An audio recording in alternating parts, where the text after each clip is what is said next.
Hello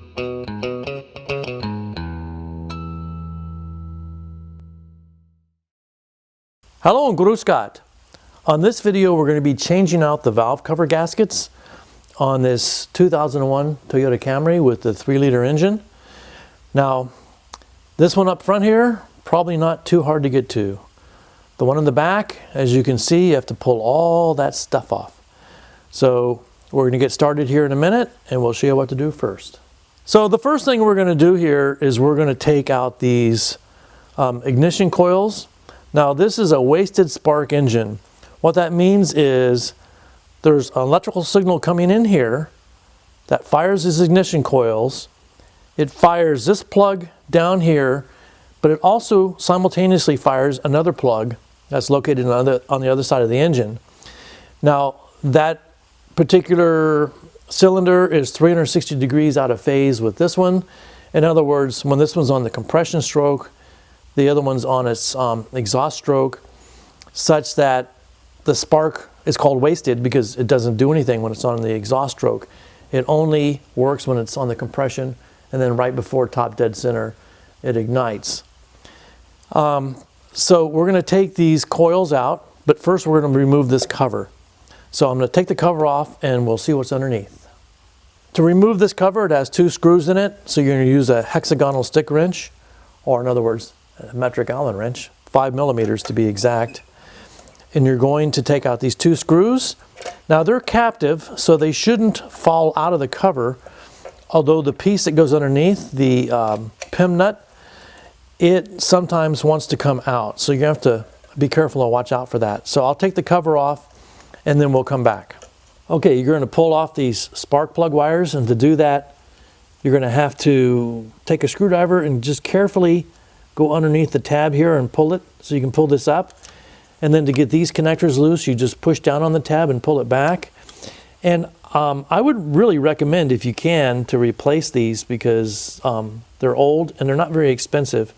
So it's always a good idea to kind of replace them.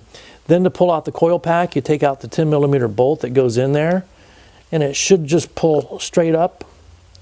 And you want to look to make sure there's no oil in it, which is good.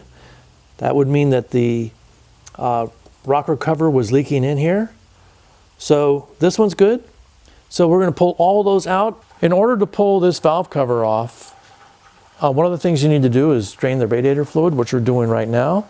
That's so that you can take this hose loose to get the cover off.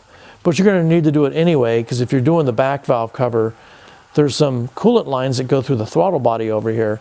And so you're going to have to take the coolant out irregardless. So we're draining it at the petcock. We took the bottom plate off the bottom of the engine area. And so we're draining that. We took all the spark plug wires loose. We took out the coil packs. We took this line here loose. And then now that it's drained, I can take this loose as well. Then I'll take out the bolts. These bolts are one use only. I've ordered, I think you need 16 per vehicle.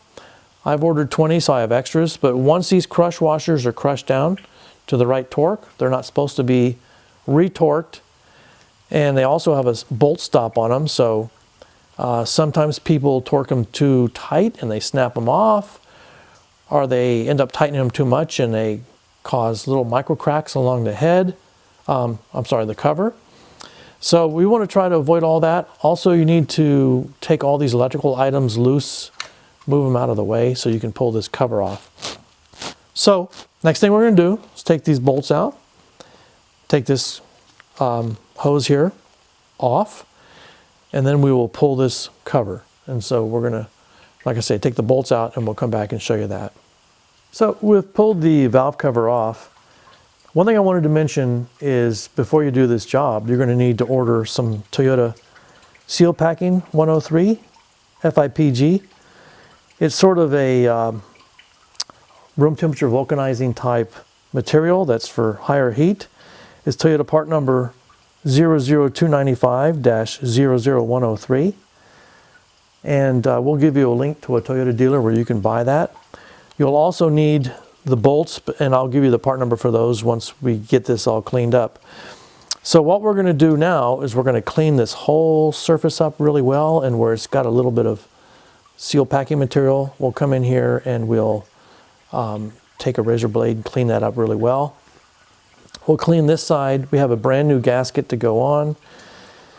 Since there was no oil in the spark plug holes, I'm debating on whether to replace these. They're very difficult to replace. And if they're still pliable, and I will check, then we probably won't replace them. So we'll make that decision and then we'll come back and let you know what we figured out.